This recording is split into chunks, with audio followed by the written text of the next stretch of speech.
Attention! The movie guys love movies. Any comments made about the film The Internship, where the company responsible for cutting-edge internet technology meets obsolete and antiquated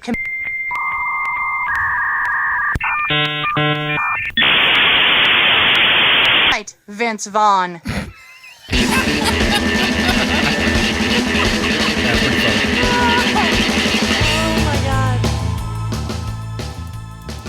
I think even my mom would have gotten that joke. Moms and dads across the land. This is for her. Who all have dial-up from going, yeah, I know. Finally get a joke of ours. That's good. Hey, welcome to the movie Showcast, everybody, part of the vast and sprawling Movie Guys empire. And Lane, I've been going to this high school for 7.5 years. I am no dummy. You've reached ground zero for all things movies and comedy. We bring the two together right here on our show every week with rants, sketches, previews, characters, jokes, bits, and more. And now, special guests. Yeah, absolutely. That's new to the Showcast, so you can expect that in the next hour as we look at all the newest releases in theaters. But fear not, no spoilers. We've only seen the trailers, so like you, so we're just going to talk about them and give our thoughts. And you can catch a show on iTunes and SoundCloud. And if you'd like to see the show, it is a video podcast as well. You can head on over to YouTube or themovieguys.net. Search us. We come right up.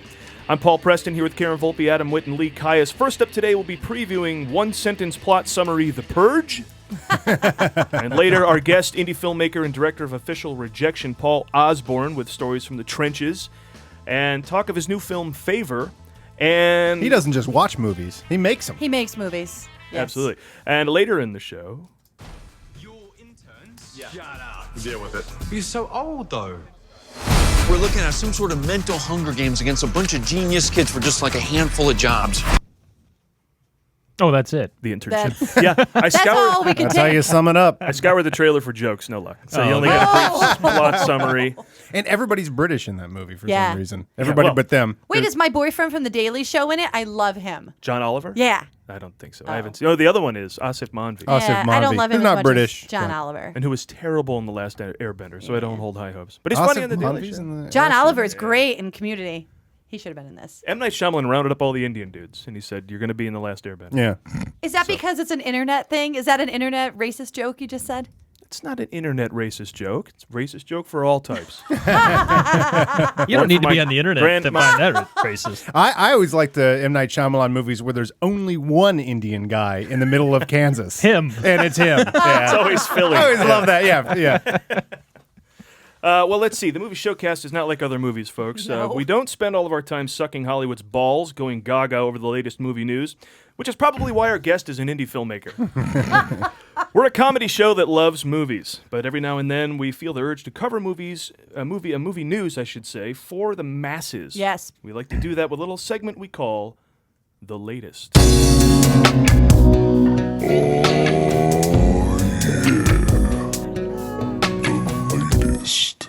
You know, that's appropriate for this first piece of news that we're covering. That was sexy time? Pretty Yes, sexy. sexy Let's time. do it then. We got What some is, sexy news. What is shaking and baking out there in Hollywood? Our first story, one much covered, involves Michael Douglas, Ooh, yes. who seems to have indicated to the Guardian newspaper that he may have caught the HPV virus from oral sex. Ooh. In It happens. In 2010, Douglas discovered a walnut-sized tumor in the back of his throat, and now it may have been the result of cunnilingus, he says. Lee. Well, he's got pussy tongue, which beats cock throat, if you ask me. Adam. Great. Well, this should go a long way to help Catherine Zeta-Jones with her therapy. Karen. Oh, great. Another reason for men not to go down on us. What's the next thing they're going to come up with? That finding the G-spot causes blindness?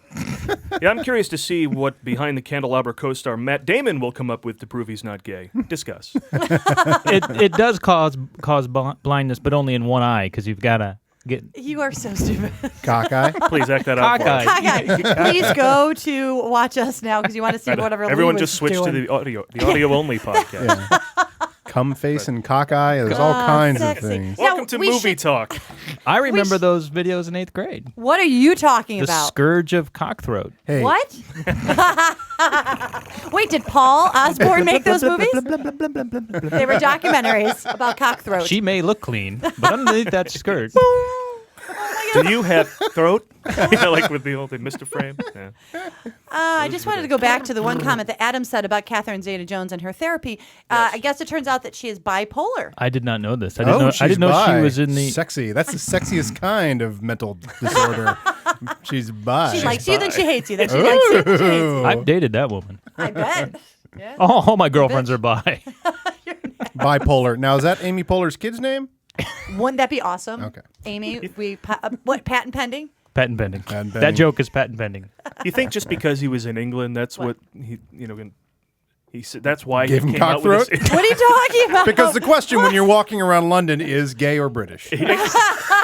Gay or simply British. And so, maybe that's the place you bring this up. And that's why the internship has cockthroat in it. If you're interviewed by the Miami Herald, you're probably not saying, well, I was going down on a woman and I got throat cancer. But if you're in England, it's loose, it's fun, I'm going to bring this up. Now, when I heard this story, did he actually say this without a wink and a nod? He just said, yeah. look, something I got to warn you folks about. Because this happened, if it can happen to me, that kind of a story, if it can happen to me, it can happen to anybody. I listened to the clip, and it was him very normal interview. He wasn't doing anything funny. He was not making a bit. not making a comedy Not making a bit. No, I got a little pussy in my throat. Yes. And now he's, in fact, gone back and backtracked a little bit. Did Is he? that the word backtracked? Backtracked. The word is cockthroat. He's cockthroated a little bit. He's been to where- pussyfooting around the cockthroat is what he's been doing. So he said it's not her. Like she's healthy. It's not a big deal. So I don't know. It's all the other women that he's been going down on while married to Catherine Zeta-Jones. Let's just put it out there. You can have that virus for a long time, apparently, without any signs. I learned this on the Lawrence O'Donnell show. This is, because he was again- all wrapped up in it. Larry- with his Larry O'Donnell. his cellophane and what? Would it be an appropriate time to mention that you and Paul are a couple, and so maybe you're explaining to Paul how this might end Yes, up happening? Paul, here's what happens. 15 years ago, before I met you, this is how it Get happened. this cellophane. Okay. Anyway. Anyway, the next piece of news. Next story. So so there's some movie news. movie news for you. Movie news. All right. We're never going to get a sponsor. All right. Okay. The next story. Kate Winslet is on her third marriage, which I was unaware of. Her latest hubby is Richard Branson's nephew, which never hurts. And his name is Ned Rock and Roll. That's legally, as of 2008, Ned? his name. Ned Rock Ryers? and Roll. Ned, rock and roll. Is that Bing! you? Bang! Which leads us to another fun round of Name That Celebrity Baby. Ah. Karen. Whammy bar. Rock and roll. Lee? Old time rock and roll. I understand. Adam. Sex Drugsin. Six drugs in. Rock and roll. Naturally, I'm going to go with Apple. That's probably it, that's actually. probably best. That's probably the Discuss. best guess. Yeah, that's well, best. I'm looking at the script. Sex, drugs, and looks like it's a when you write it all together as Yeah, one you word. write 'em all together? It Sex, looks drugs, like a and- name. That Sex, could be a drugs, name. and- It seems like maybe it would be like German or something. Sex, drugs, and Sex, drugs. I think that might actually be the name of patent pending. of Patent pending. Such an ass. It's mine. Yeah, but we covered a lot of celebrity baby names last week. It's getting to the point where you can't out-weird them.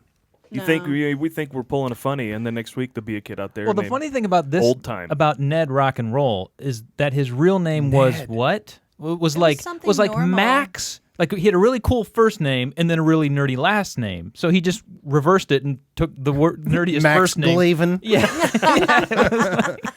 But I think that Titan Rocket Glavin. I think he even had a contest to get the new name, last name, Rock and Roll. Oh, really? I think so. Yeah, I read Well, something. he is. I don't know. I'm This is sleeping. his job because his dad is Richard Branson. Yes. He heads up marketing and promotion and astronaut experience for Virgin Galactic, Here's my resume. Richard Branson's space travel company. Prove I'm not doing a good job. Wow. Yeah. You don't even know what it is. You don't even know the prerequisites are for this job. How do you No know one I'm- knows this job but me. How do you know I'm not doing a great job at this thing? Is that a job? I have it, don't I? That's what the card says.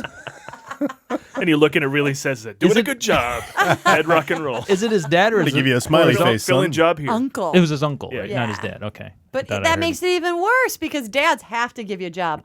Uncles Real job, just yeah. want to. When you have as much money as Richard Branson, then that wealth spreads out to even nephews, I guess. Wow. Yeah. Now, I got to find out if we're related. We're bound to be in Right? some way. How did Richard Branson make his money? It was like some website that Hot air, nobody even trying to knows figure now. hot air balloons.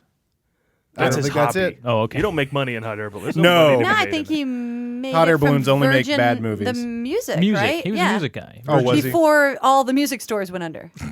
Because it's always funny, like some of these like super rich internet guys. It's a website that nobody's ever been to. It's like TV.com. I invented TV.com. You're Got like, 5 who's been houses. Yeah, exactly. What's his And I sold it for $1 billion. What's his nuts? The Dallas Mavericks owner. Yeah, that's Cuban. like a TV.com. He has he sold a piece of technology that apparently we all use and never have heard about. Yeah. He was with Yahoo, wasn't he? No. No. He founded like sports.net. Yeah, something nobody's ever gone to. I say you let Branson be a millionaire because if you can translate a record store into like owning an airline, good on you. And I want to say that of all the times that we traveled on Virgin one time, I think, to go to Cayamo. Oh, they got it down, and don't it they? was awesome. It is awesome. It was the best. It is the only great. airline that is complimented. Like everybody that flies it is just like, oh my God, I flew Virgin, so it was amazing. It was great. They You would never hear that from any other airline. they would make a great sponsor. You know how we get a sponsor? That's right. Whenever transporting a kidnapped child internationally, Try I like Virgin to use Airlines. Virgin Airlines. So there you pay us and we'll stop advertising it. We will not mention you again in the sex traffic industry. What? Moving on. Next piece of news. Yes. Okay. Blue is the warmest color won the Palme d'Or at the Cannes Film That sounds Festival. like a can winning type name. I think you name it first. Like, Yeah. what name would win? Let's just pull a bunch of words. The out third of that. unpainted chair. Yeah, There the you third go. unpainted That's chair. good. That sounds like it's going to win. Now write a script to make a movie. Get that down. Go. But as ever, this whole conversation brings up the same question. Is it in fact pronounced can? I think it is. Adam? I say it's con. I understand. How would you pronounce it, Karen? Cans. Interesting. And Lee?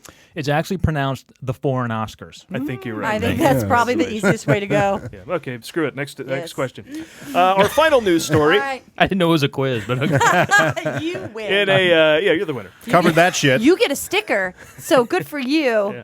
Our final news story in a box office upset. Now You See Me drew more ticket sales at the Cineplexes than After Earth. Yeah. Meaning a heist thriller about magic shows starring a barrel full of character actors and Jesse Eisenberg beat box office behemoth and summer movie king Will Smith in a serious, sprawling sci-fi epic directed by M. Night Shyamalan. Adam. Well, there's your trick ending, I suppose. Karen. Surprise! He made the box office disappear.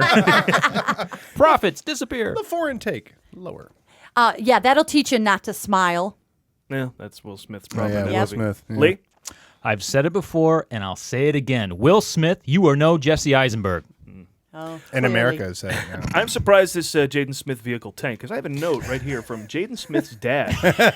And it says, Jaden is all set to headline a $135 million Hollywood vehicle. So there you go. Signed Juan Epstein's mother. Yeah. Mr. Cott, I got a note. There you go. So that's the latest, everybody. Yay. in Oh, I've covered learned news. so much. I feel well informed. Yeah. Well, let's get on to what we do All right. best, and Knowing's that half is the battle. What is- previewing movies. Oh, good, okay. Letting the people out there know, because as we often say, we teach as much as we entertain. It's we're not here.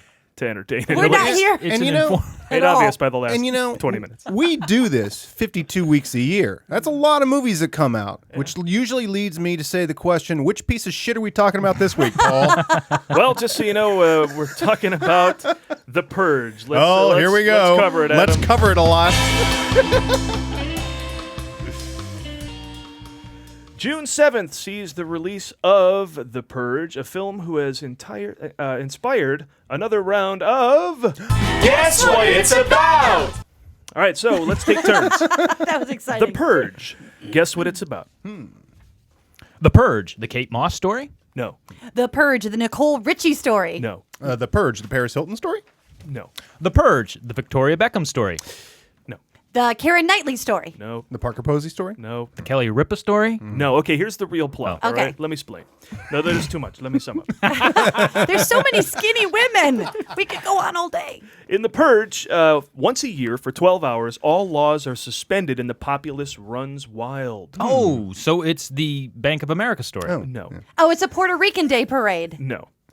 Sounds like Detroit every time the Red Wings win a Stanley Cup. No. Okay, Adam, do you mind? Oh, no, I think I've got it now. The Purge is the day where society engages in all of its ill will, murder, and revenge fantasies for a better America. So be sure to return that mower, because in this America, Hi Neighbor has been replaced with I'll see you at the Purge, motherfucker, where you can finally stab him through the heart with a dull garden rake.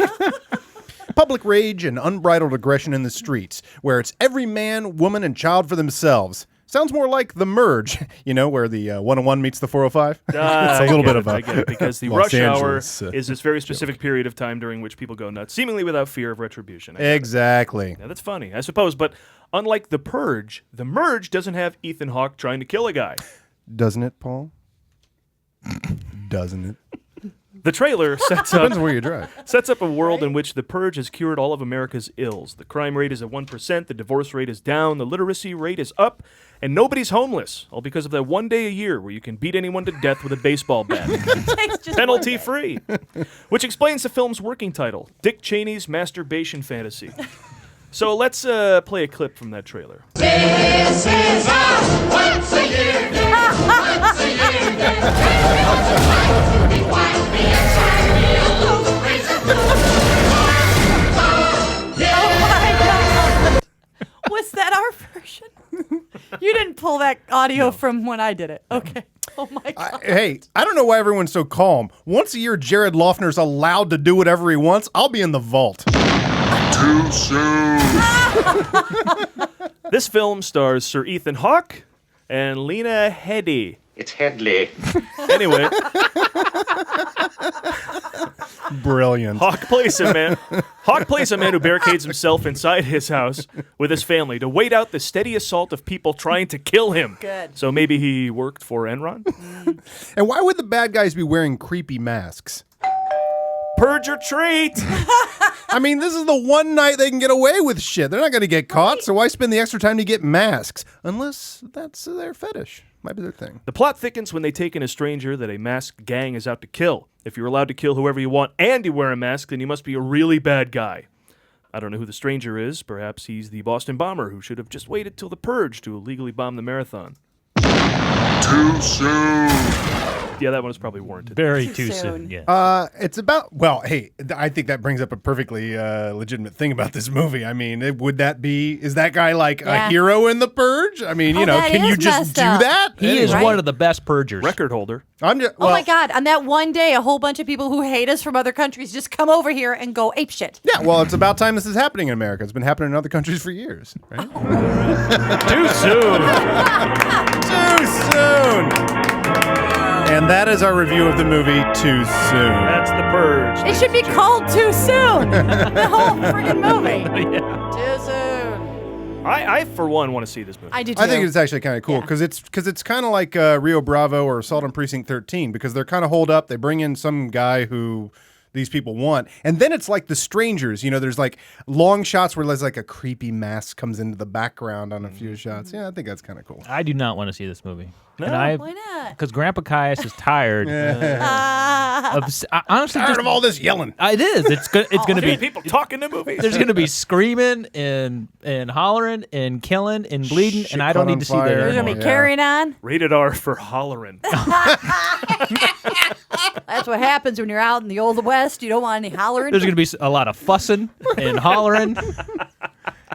Honestly, though, I'm just getting really tired of watching people kill each other. I just don't need to see it anymore. I would see it in this intriguing context for me. Like if it's just another torture porn movie about a guy who kills people. Yeah, no. But this seems intriguing. You're right. I hope This is different than I that. hope they do have social comment too, at least. Well, obviously, later. I mean, if this movie doesn't have social comment in it, then they have just failed because that's what this movie should be, entirely social comment of like, okay, for everybody that's wanted to beat the shit out of your neighbor, what if you had the chance and then and the repercussions there. Yeah, exactly. Yeah, but they do have an excessive amount of that brrr sound effect. I hate that. Well, those are normally reserved for action movies, but this one is like a psychological thriller, and they still here. Let me just play a little bit of it. Yeah. That's like a spaceship. Yes, landing. exactly. And now here's something that I wanted to That point is out. total spaceship and stuff. just follow Vacuum for cleaner a second. stuck against a wall. Just follow for a second, if you will, on the beginning of this. There are women who dye their hair colors that are not seen in nature. And And when you see that, you go, oh, that's weird. That's not a color that's seen in nature. On all of these movie previews, unless it's a movie about alien people, and I'll buy it then, they have that noise, and that is not a noise that is heard in our life. No instruments were harmed in the making of this music. And it's not like I'm driving down, on my way to Ralph's, and I stop in traffic, and I hear boom. That never Love that song. happens. So why is that noise in every movie? The only time that happens is when I pass out and I hit my head on the tub, and then I go boom. That's when that Every noise. time she passes out, Every it hits her head on the tub. In the tub. But you've been there, you know. That's not a normal noise. Explains a lot, honey. Just saying. I think, if you had the Purge, though, that lawyers would be all over this. There would be a gigantic disclaimer before you could even get this going. The government is not legally responsible for broken windows, trampled lawns, or accidental pregnancies. Purge babies, as we call it. Purge babies. Oh, that's right. And what My birthday's on the Purge. It's like Christmas. Nobody ever remembers it. They're too busy out killing people.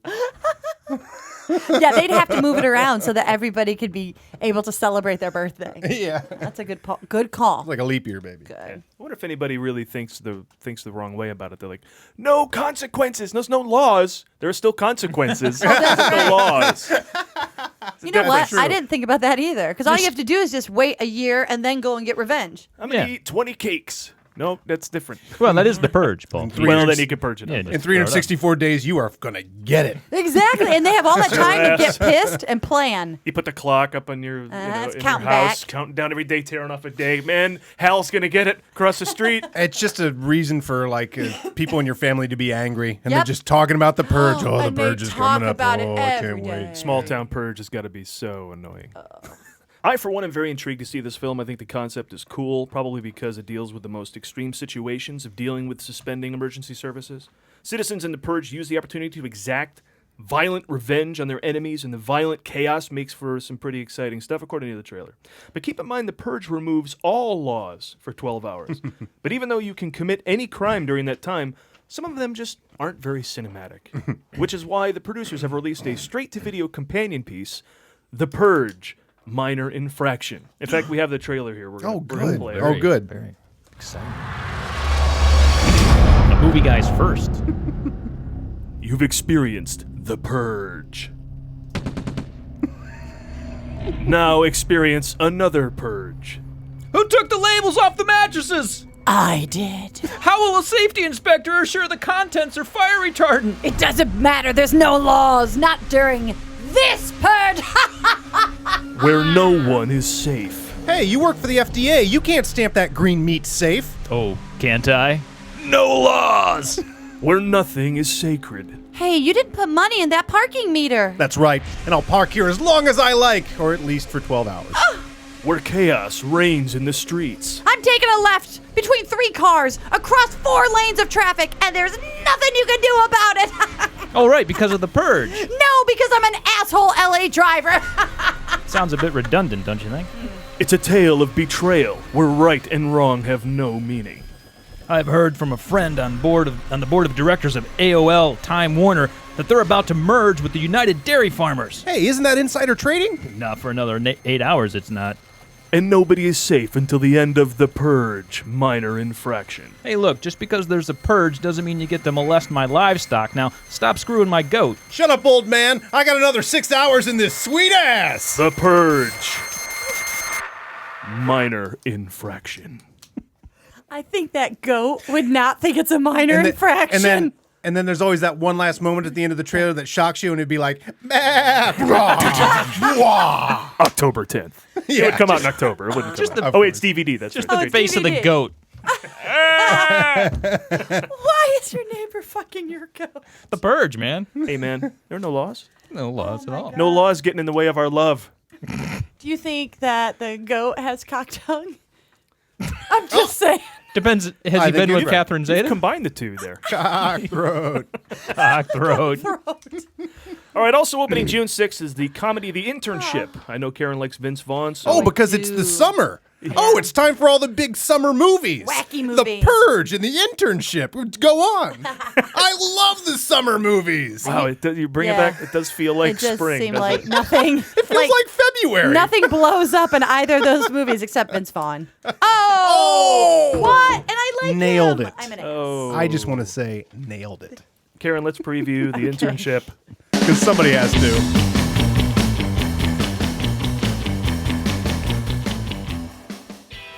Does your movie need more internet? Well, here comes Billy Madison with an iPad as Vince Vaughn and Owen Wilson team up again in what is being lazily called the wedding crashers of casting decisions. You know how you always thought the only thing missing from a good Vince Vaughn, Owen Wilson movie was major corporate sponsorship and pervasive product placement? No? Of course you didn't. Nobody ever thought of that. Well, except for the makers of the Internship. It's dial-up meets Wi-Fi as two adult dopes get fired and have to find meaning in their lives by scrapping with teenagers and 20-somethings for an internship at Google. What could be a radical movie if they never got Google's permission to use their name or film on their campus? Instead, just seems like something that it advertises something that doesn't need to be advertised. But don't take my word for it. Look it up using a popular search engine. Makes me wonder if water is trying to expand its profile by getting Jonah Hill to drink some of it in a movie this fall. Arrowhead, coming in October. Ever wonder what makes Vince Vaughn funny?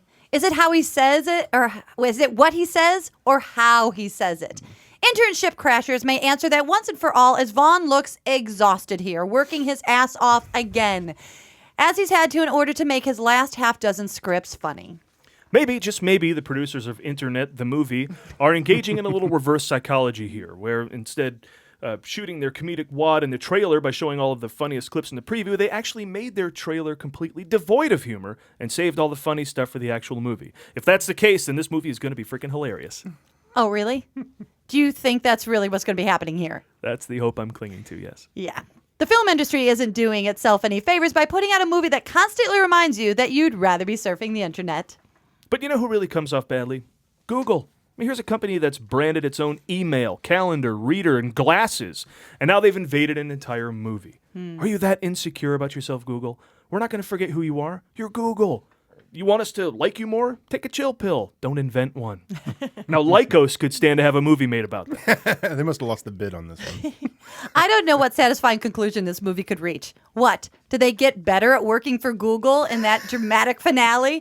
The movie does show some silly corporate sports competition in the middle, and then there is no sure sign that a movie has run out of a plot than a random competition thrown in to make us want someone, anyone, to win something so we can feel fake victorious for them. Isn't that right, Silver Linings Playbook? Which at the very least glossed over its problematic plot machinations with inhuman amounts of charm. Something this movie, The Internship, seems to lack. This could be the funniest comedy of 2005. And if you're wondering why this trailer isn't funny, well, it's because the jokes are still buffering. There's the internship. It's one thing our jokes don't do. Buffer? They don't buffer. Maybe they should. Wow. Stream that Listening shit. to that, it seems like we were pretty hard on the movie, but it's just not a Yeah. funny trailer. It's not.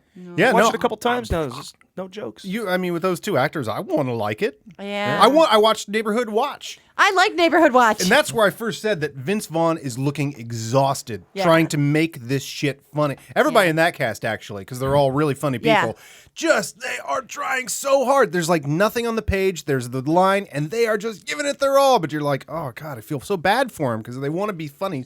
You know, I mean, they want to And they make got it nothing. work. They got nothing to work with. They got nothing to work with. Yeah. Well, you said you want to like the movie, because what if I said to you there's a movie coming out starring Vince Vaughn, Owen Wilson, Yes. and there are a couple of guys that are put in a situation they kind of con themselves into. Like- You'd be like, hey, this is like Wedding Crashers. Or and like I'd be saying- Stripes. And then like Stripes. You're like, Yeah. I wanted to see that. Nope, sorry. Nope. You know what? I hate to say this because I'm not a big fan of this, but I would rather have them remake Stripes. Oh, God, no. Well, at least it would Sorry. be in this friggin' movie. I'd take a remake of Stripes. No, I would not. And those Sorry. two guys wouldn't be bad in it. Okay, can you remake Blazing Saddles? No. But it's Stripes. I don't think you can But hold on today a because second. it's so racist. Stripes is something that you could. Well, the Blazing Saddles is a period piece, but It's like gay marriage. You but start, where does it end? I mean, Stripes. Vince Vaughn and Owen Wilson would end up Would in be- Iraq or Afghanistan. Yeah, or you something. just I mean, it update would be it. like, you know. And you take out the whole part with the Winnebago, because that's like a whole another movie that I didn't like. All right, but speaking of What? stripes, Yes. there's two guys not working hard. No, Bill it's Murray easy. just Oh my floating through God. that movie, dropping the one-liners, Oh my killing, getting the girl, and Casually killing it. There's Killing nothing it. greater than the unspoken comedy of that movie. Right near the top, when Bill Murray has the basketball and it goes out the window, and he yells down to the Yes. kid. He's like, "Hey, can you shoot that back up here?" Hey, my man. And he's waiting, and there's a bay window, and it just comes through the other window, right through the glass. And he's like, "Thanks. Hey, okay. That's all you need. You don't need to sweat. That's all you need." By the way, I love when the movie guys Showcast talks about a movie, and then after it, we immediately just go into any other topic. You can tell we don't. better. Okay, let's talk about stripes. But has anybody? Okay, so everybody here is movie fans, and so sometimes you try and turn your day into a movie, in some way or somehow in your head. Oh, I'm it goes always through. looking for ghosts. Yeah. One example is.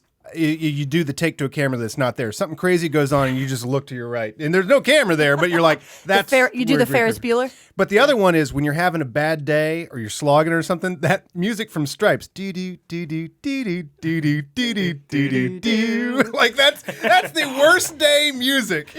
Whenever is this weird? But every time that I water the plants, I just think don't leave or all the plants will die while I'm watering the plants. All the plants will die. Oh, and this just in. Yes. The Internship from the director of Real Steel. So there you go. Get excited. You've been warned. You know, I've interviewed some interns for this show. Get out of here. Really? Well, we've been expanding. Oh, well, I know Thank you I've for your been, feigned but interest. that's just 'cause I We don't could belong use to a that. gym. Well, But the We could use the help. podcast, the website. We did the live show for a while. It so is an empire. I think it would be a good idea, And so, well, it's actually probably a good idea. Tell you what, I got them right here. What? I got them digitized. Oh, we can All watch so 'em. We're going to listen to some of the interviews okay. here You on went the air. digital? Yeah, and you guys can help me. I think they were recorded digital, so slides right on the computer. I could be an intern at Google. Oh my God, You don't have to you're- be under 30. you just shove it in that slot right there? But you are, Paul. You Yeesh. are under 30. Yes, That's he is. right. don't have to be. I like you. But you are. You are my agent. Thank you. But no, this will actually help because you guys can okay. listen to the interviews I had with the Great. with the interns and let me know if these are any people I should bring in. All right. All right. So let's. okay. The office needs a good staff. Let's play the first one here. Click, click. Click, click. Door play, opens. Play, press. There we go. So you are? Tiffany Summers. Okay, Tiffany. Why do you want to be a movie guy? Girl. I'm sorry. Movie girl? Oh, right. I get it. Yeah, movie girl. Okay, great. So why do you want to be a movie girl? Well, I'd like to think of myself as a real student of movies, especially the classics. Great. And so, what are some of your favorite classic movies?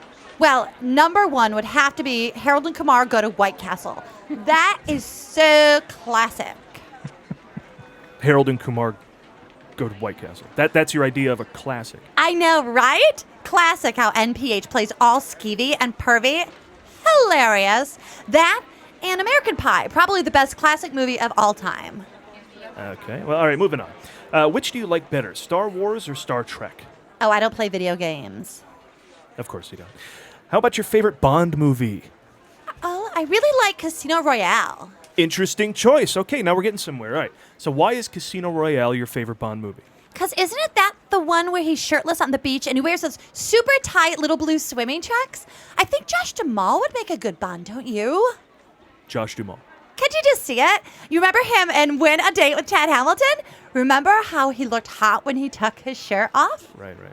Okay, now that you mention it, Josh Duhamel. Oh, yeah, it's James Bond. Seems so obvious. I know, right? And since they seem to be making James Bonds kind of like old, I think maybe Bruce Willis could make a good James Bond. But I haven't seen him with his shirt off, so I do not know for sure. Bruce does play the smooth action hero rather well. Oh, I didn't like Sixth Sense, though. Really? Why not? I mean, the acting was good and all, and that little kid was kind of cute and kind of creepy, but it ended on such a downer. I mean, to find out that his wife had been cheating on him the whole time? Ugh! Okay, thank you very much for coming in. Thank you. Oh. What do you guys make of She her? sounded cute, but I don't know. Yeah, I don't. Obviously, her movie tastes are a little off. A little Yeah. sketchy. Off. A little sketchy. Who's Yeah. NPH? What is that? That's Neil Patrick Harris. Oh, I like him. Yeah, see? That's also a version of the papilloma virus or whatever. But we already covered that. Well, yeah, I got another person. I'm here. pretty sure he's got cock throat. NBH? God. Yeah. You are so NBH is stupid. definitely, he would admit to having cock throat. I think he'd be proud of it. Let me play the next interview. This guy came into the interview wanting to be the action guy. He called Good. himself. We could Well, use hey, that. Movie guys, I I'm your action guy. I So can let's converse some action with a new guy. let's listen. How are you? What's your name? Oh, people call me a tool. Oh, wow. Why do they call you that? Well, that's my name, a tool. It's Norwegian. Oh, okay. So noted. Let me get right to it. How do you feel about Star Wars? I love Harrison Ford. Excellent. So do I. Love it. Now, he's really got a great habit of underplaying a lot Right? of the roles. Right? A trait that's not really common with a lot of hero types. Right? Have you ever seen K-19, The Widowmaker? That is my favorite film of his. Fantastic. Oh, okay. Well, all right. Well, listen. I suppose we should move on. Do you like Raiders of the Lost Ark? Oh, I'm good with Spielberg and all, but if you want a kick-ass movie that takes place in the sand, then you should see Prince of Persia. Prince of Persia is so dope! You can't honestly think that's as good as Spielberg. All right, what'd you think of Jaws? Oh, I love movies that take place in the water. You know what's totally badass? Fool's Gold. We're done here. Well, there's your action guy. Wow. He certainly seemed full of action. Yeah. Yeah. Or it. You know, I don't. But again, off. What'd you think? yeah, a little Prince of off. Persia. Off is a good word. There's no accounting for taste, and he just didn't have any. Why? That's all. Wow. Why? I don't know. You don't say nothing. Just give him that look. You know he got that look. Does he look good with his shirt off? Okay, let's get on to the next person. Okay. Because Pickens were slim, but it's hard to find someone to fit the mold here. Let's listen to one Slim more. Pickens. Let's shall get we? Slim Pickens. Oh, he as might our, be good. Is he What still in the alive? What? Here we Okay. go. Yes, I can type 100 words a minute. I'm proficient in Adobe Suite, including Dreamweaver, Encore, and Grundlebunker. I have a bachelor's in viral marketing from DePaul, and I've recently completed an internship with Facebook Gray. That's the new Facebook for grandparents. Okay, great. I'd like to ask you a few questions about your movie taste to see if you'll fit in. What's your favorite James Bond movie? That story is just pedestrian repetition for profit. It's run its course, Paul. For the superior spy narrative, which challenges the basic assumptions of storytelling, might I suggest one of the spy spoofs by French master of the genre manipulation Jean-Luc Godard? Perhaps A Bout de Scouf or Piet la Fou? No? Perhaps if you're looking for a movie to subvert everything you thought you knew about movies, try Tout va bien. Like, we kind of like movies that make us like movies. Yes, how pedestrian. Okay, listen, what is your favorite action movie? Action movies barf, Mr. Preston. Such milquetoast exploitation of the human attention span, non-existent storytelling, existing only to exploit technology's access to shorter and shorter attention spans. If you want the ultimate statement on action, you should watch Andy Warhol's Empire. Oh, good God. Or My Hustler. A complete narrative in 4 simple shorts. Uh-huh. Or watch his Screen Test series. It'll break the fourth wall of cinema and subvert the very idea of watching a movie. But we kind of like movies. Fuck movies. Fuck movies. That is what all great filmmakers are trying to say. Don't you understand? Everything else is just movies. Okay, thank you. You know, that guy kind of reminded me of Spock. It was a little Spockish. It was Very all Spocky. logic Like and no passion. I couldn't quite tell where he was from. His accent kind of drifted in and out. I'm with you there. I had no idea where that accent was from. Country? None whatsoever. Thought he might be British at first, and then, Nope. he Completely from no place whatsoever. I think he's French-tentious. That's right. He's Poctestrian. I don't know what that is. Making shit up. I'm talking Lucas. That's so sad. All right, well, Wow, listen, I what a gave waste. up. I can't find anybody. Oh, well. I've looked everywhere. Have you? Yeah, Paul? Have you tried looking right in front of you? Yeah, Paul. Maybe everything you need and want has been right here all along. Sitting right in front of you. Or to your immediate left. Or to your not-so-immediate left, but just one person from your left. Yeah, him. Hold on a second, guys. That's not what this is about. Look, Paul, you know you'll never remember the first. I'll never remember the first film Martin Scorsese directed, or never how many Star Wars movies there are. I'm just a girl standing in front of you in a ticket line to Pacific Rim, and isn't that enough? It is, Karen, but that's not the... Paul, I love movies almost as much as you. And when two people share a love like that, well, that's the sort of love that makes a lifetime of memories. Remember the first time we met? You had me at hello. My name is Diego Montoya. I think you're all missing the point. All I'm saying is that the movie guys are growing. We have our own studio. I think we need to quit. Quit. Paul, I wish I knew how to quit you, but Paul, I can't. Plus, I've got nowhere else to go. This is it for me, Paul. Maybe not today, maybe not tomorrow, but soon and for the rest of your life. You'll see that I really do give a damn about the movie guys. Okay, stop it. Stop right there. I think you're all overreacting. Are we, Paul? Did Glenn Close overreact when Michael Douglas tried to ditch her in Fatal Attraction? Look, nobody's trying to get rid of anybody. Oh, really? You're not trying to replace one of us? No, not at all. I just wanted to get an intern because I think I need... We're here for you, Paul. Just tell us. What is it that you need? What I need is someone who can type 60 words a minute and keep the photocopier full of paper and toner. Oh, well, in that case, I think the chick with the rack would be a great intern. Yeah, that's Yeah, true. probably. Yeah, I'll call her. Okay, we'll be right back.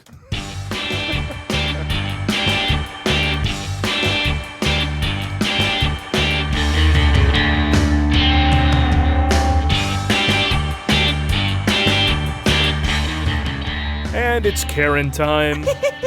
Let's go. Always Karen. It's Yeah. howdy Always Karen Karen time. Duty It's howdy Karen time. Now more than ever. Because, yes. Karen, it's time for your weekly look at the birthdays of the people who make the movies. Ah, yes. This week we celebrate the birthdays of some of Hollywood's most handsome and dashing leading men. My birthday's in December. Oh. And Paul Giamatti. A big happy birthday to Paul Giamatti, who turns 45, but has been playing 45 for the last 15 years. I first remember him from Howard Stern's Private Parts, where he played Pig Vomit. Oh, yeah. Since then, he's been in Big Fat Liar, where he played Pig Vomit. And let's not forget Planet of the Apes, where he played Pig Vomit. It took me a long time to find 3 crappy movies that he's in.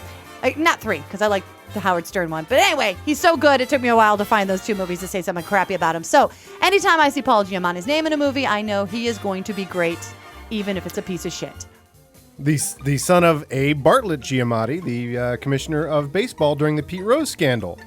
Correctamundo. That is true. Get outta here. And just to let you know, that scandal went on for a long, long time. And then suddenly, I lived in Cincinnati at the time, suddenly, one day, Pete Rose holds a press conference and said, I had a meeting with Bart Giamatti. I'm stepping down from baseball, and I'm allowed to return a year from now. And there was a secret agreement, I am confident, between the two of them that, look, Pete, if you just step down, a year from now, come back, and I will reinstate you in baseball. And Bart Giamatti died. And I think only 2 people knew there was that agreement. Adam and Bart Giamatti. Sorry. Goes on too long. Welcome back to the movie, guys. Let's go on to our next birthday boy, who is not a vomit at all, Mr. Liam Neeson, Not a vomit at all. who turns 60 years old today but can play anywhere from I will kill you to I have already killed you. Now, AIDS. I got full-blown AIDS. I've already had full-blown AIDS. Now that's how you look 60. Hot.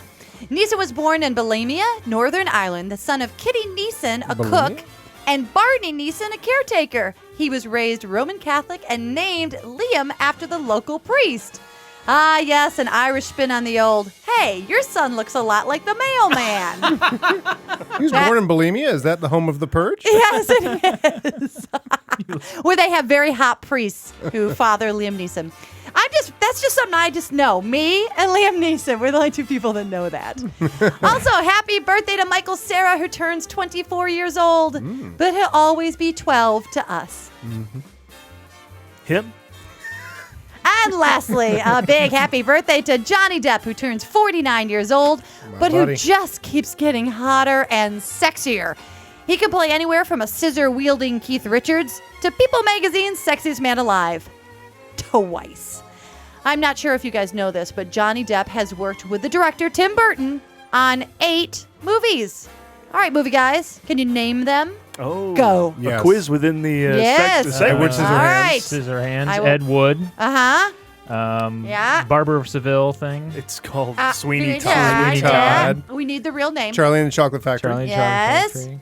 Sleepy Hollow. Oh, good. The Addams that one. Family movie. You What was didn't it do called? Addams Family. No. You should've. From Hell. No, Like what was an the Addams one Family that movie. the spin-off of Dark the Addams? Shadows. Dark Shadows. From Hell. Uh-huh. 2 more. Isn't it Dark Shadow? Yeah, You Dark got that. Shadows. I got there. Uh-huh, From one more. Hell. That's not Come one of on, the ones Tim I Burton have directed on that there. movie. We all know it. Well, it doesn't count. Thank Who you. directed that? The Hughes brothers, but I'm a Oh, movie guy. who? There's two more. Who? Them? Now, John Hughes them. and his brother. So there's one more that's a cartoony thing. Oh, yes, Frankenweenie. Frankenweenie. Yes. Frank and Weenie. Oh, actually, they have Corpse Bride. Alice in Oh, Wonderland. Corpse did, Bride. did he direct Corpse Bride? And Alice Yeah. in Wonderland, Alice in Wonderland. everybody. Happy birthday to Mr. Johnny Hottie Depp. Happy 49. birthday, everybody. Makes me Karen, sick. next Yes. time, don't hold the paper so I can read Oh, it. you can read it. And he still Johnny said Depp. Barber of Seville. Personal. Well, I friend of didn't mine. notice it until like at the last minute. I'm like, oh. yes. Well, I yes. knew where I was going with that. Oh, very exciting, ladies and gentlemen. As soon as we come back, we're going to have Yes. our guest. Now, the movie Showcast now has guests. Yeah. Now with 100% more guests. Yeah. So we'll be back with the director of one of my I like this favorite out music. documentaries, Official Rejection, and he's going to talk about his new film, Favor. Mr. Paul Osborne will be here in just a moment. Stand by for this offensive commercial about Virgin Airlines. When you want to get away and go to another country because you raped a little girl, Virgin Airlines. All right, come on, pay us and we'll stop advertising. There we go.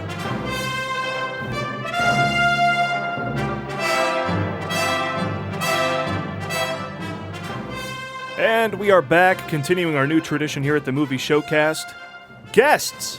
Yay! Our next guest is a big weekend coming up, director of the new film Favor, starring Patrick Day and Blaine Weaver, and is playing Saturday at the Dances with Films Festival in Hollywood. Paul Osborne, everybody, is here. Thank you so much. Thank you. Paul Osborne. So let me get rid of this stuff. Awesome We'll get back music. to the Raiders of the Lost Ark. It's like some of the greatest music ever. That is just pure joy, that little track right there. We should just, why do we try so hard? We should just say, we're the movie guys and play the Raiders March over and over again for 90 minutes. Right? Yeah. That I would be thoroughly entertained by that. I wouldn't need anything else. And we should keep doing it until we get a letter to cease and desist. And chicks in bikinis. That's what There, we need. that's the formula right All there. right. Now we Thanks for mentioned coming, Paul. we mentioned the film Official Rejection, so I want to talk about that first. Paul directed this documentary about film festivals. Which did anyone ever tell you, hey, you're shooting yourself in the foot, or to get into festivals? And how did it all go once the film was done getting into festivals? Well, Official Rejection? Yeah, or tell us about the film in general too. Well, if you- it's if funny, got a we spiel. wondered, that was kind of the question, can a film about film festivals go to film festivals? Kind of like, can you play Super Size Me in a McDonald's? I think it was actually kind of the comparable. And it was like 50% shunned us, like, no, you suck, you must go away, shut up. The other 50% like embraced us. We played festivals for 3 years. We planned to play, I think, from April when we premiered at the Phoenix Film Festival through I think it was November we were going to close out. Like, we're going to be done after the Denver Stars. Then we're going to come out on DVD. And we actually timed our DVD release to the day after we played Denver Stars. We put it on a Monday, we released it on a Tuesday. We're like, we're done. And like for 2.5 more years, we kept getting requested by festivals. Sometimes the same ones for multiple years. So it's like it didn't really hurt us. But like, did I say this? I haven't told the story. I think I'm. No, but let me just jump in real quick and Tribeca. just say, where can people see Official Rejection? Oh, well, you can get it on Amazon or Netflix. Amazon and Netflix. And describe Official Rejection. Yeah, I wanted to jump in and do Yeah, that. give It's- us the. Sorry, full Official detail. Rejection is a documentary about. Sorry. Choke up on the mic. Oh, he's telling me to get close to Oh, the you mic. sound sexy. Oh, now. good. Official Rejection is a daring tale. James Earl Jones, that shit. Sienna. It's only right you should be talking sexy and talking about rejection. And I can relate to that now. Sexy rejection. It's a documentary about what filmmakers actually go through at film festivals. When we had a film called 10 Till Noon, and we were going to take it out on the festival circuit. It was one of these things where we're going to take it to Sundance, and we're going to be discovered. We made it with credit cards, and we're going to go out. And sort of the myth of Sundance still was sort of in the air. And we started going out there, and it was very political, and we were finding out no one we knew was getting into Sundance, and we certainly didn't. And I thought, God, there's got to be a documentary about how to festival, like how to do this. Every documentary that was out there was either about people who already made it, or they were just kind of like, Sundance is beautiful, and didn't cover any other festivals, didn't cover what actually went on. And I couldn't find a documentary about this. And I realized it's because filmmakers didn't want to talk about the big guy. They didn't want to talk about Sundance. They didn't want to talk about what it really goes on. So I thought, well, I'll do it. So as we took our film on the circuit, we filmed what happened to it. And we figured, well, we're going to screw up badly, so it's going to be a comedy. And it became like this. It's been really successful for us. I mean, it's a film that if you haven't been on the circuit and you want to be a filmmaker, it's educational. Like, we want to give you what it's like to be on the circuit for a year, and you kind of come off wiser, but you haven't wasted your year with your movie, like Or your own money. or your own money. Well, you have a film and you go, if I knew a year ago what I know now, but now everybody's seen my movie, so I got to go make another film. And 3 years later, I can actually apply what I've learned, and hopefully you can apply it. And actually, NYU added it to their film program, and a bunch of others. Yeah, no shit. Great. That's awesome. And if you've been a filmmaker on the circuit, you could be like catharsis, like yes. I got an email from a guy, and he said, "You've made my biography, and I'm not even in it." That was kind of a high compliment. It's truthful. Right, and then people who aren't filmmakers, it's like we made it so that if you didn't know anything about festivals, we start with what is a festival at the beginning of the film. So if you didn't know what a festival is, you could at least follow it. So movie fans can be like, "Wow, what filmmakers go through sucks." The decision to make this movie, was this after you had not gotten into Sundance? It was right after. Okay, so we hadn't gotten into Sundance, and we'd gotten invited to a festival in San Francisco, and our sales agent said, "Don't accept." Yeah. Because then you won't get in anywhere because of premiere status. And we're like, what the hell? Well, that was something that I What's found that? very interesting that I learned because I was somewhat familiar with the film festival circuit, but I had no idea that was such a big deal. It's such a big deal. And it's funny, like when little festivals do it because they think it makes them sound cool. Yeah. Like, we have 60 world premieres. And it's like, you know what? Maybe having good movies would make you cool. that was really the thing I didn't understand. Is like a world premiere of a movie I have never heard of starring people I don't even know. Yeah, and they're like, well, that's a draw? Well, finally, I cornered a festival director recently. I'm like, why do you give a shit about world premiere status? And it was this, you have a little festival, and your whole thing is you have these little movies that have no big stars in them. And she said, well, it's because of press. Like, press is only interested in world premieres. I'm like, the press that would give a shit about world premieres isn't going to give a shit about a movie with no stars in it. Yeah. Well, like the press that does care will care about, This is Hollywood. You can just call it a world premiere. You can that's people will lie about their weight and their age. There's a film. This is Hollywood. The 27th world premiere of 10 Till Noon. Well, Johnny Montana. There's a guy. That guy's great. I got to know his story. Johnny Montana in my movie. My movie's so amazing. It's Tell me his story. I need to know. His story. He's great. And his movie's actually really good. Yeah. Johnny Montana. It just came out on DVD. He spent like 7 years replacing like a Jimmy Eats World track he couldn't part with. He couldn't license. Swear to God. But it's finally, so you can actually buy it on Amazon. You can get it on Amazon streaming. So Johnny Montana is actually out. It's a very, the movie's not like him. It's very sedate. He's very giving to his actors. It's very well done. It's strange to come from a guy who's like this. Yeah. He said he might be there, by the way, on Saturday when this plays. Oh. So Saturday at 5 p.m. at the Chinese Theater, Favor, plays there, and Johnny Montana said he may show up. Favor's your new film. We'll get to that. Favor's the new film. But so anyway, his thing was, and this is not in the movie, but when he was touring with Johnny Montana, if anybody asked him if it was a world premiere, he always said yes.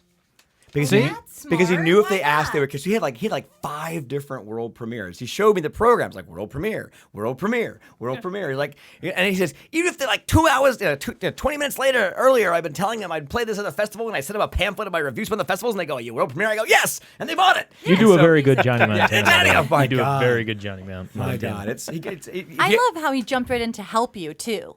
He's the greatest. Yeah. He is so cool. If he's there on Saturday and we don't have a full theater, I guarantee he'll be out front going, "Come on, give me postcards, give me postcards. Come on, you see a movie, get you." It's amazing. But what's funny about him is if you ever get him on the phone, you gotta have a 2-hour window, man, because he doesn't stop. And he just keeps going, and then he's starting to wind down and in the call after he goes, okay, stud, okay, stud.